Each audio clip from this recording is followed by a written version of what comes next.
What is an underlifted string?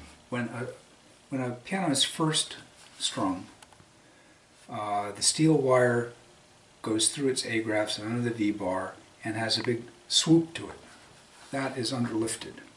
That curved area, unattended, represents a spring, essentially, which makes it hard to tune with stability and potentially saps power. But it also would produce potentially a red herring in terms of string heights. Part of the preparation for this to work properly is to not have underlifted strings. Now, how could there be an underlifted string on this 40-year-old piano? If a technician has been through, and it probably happened in the factory, but it could have happened since then, and one way or the other lifts hammer to strings, lifts the dampers off the strings, and goes pluck, pluck, pluck, and all three of those strings are touching the surface of the hammer, and therefore there's a fit. What are the chances that technician is going to go, oh, but what if one of those strings is unstable? And tries it out. Because as soon as you try it out, if it was unstable, now you've got to fit all three strings, and which means dealing with both of the other strings.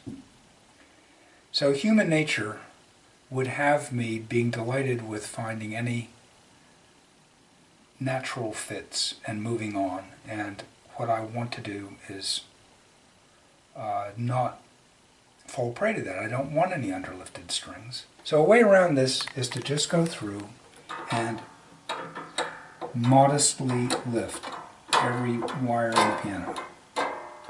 And I can tell that none of those are moving. But whether I can tell or not, if it's stable with that much pressure, it's not going to move. And my experience has been, as fitting hammers to strings, now that one there moved, that the ones that are unstable will just move easily. So I'm just giving them a little encouragement to do their moving ahead of time. And I'm not pulling hard enough to spoil my ability to fit strings to my hammers later on by having overlifted them.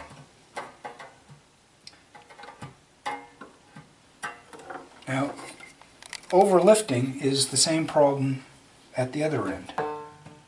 You could end up with a situation where you keep trying to get one string to let the other strings fit, so all three fit, and you keep pulling on it and it didn't fit, and you pull it again and it didn't, and you pull it again and it still hasn't, and now you've really cranked it and you've overlifted the string.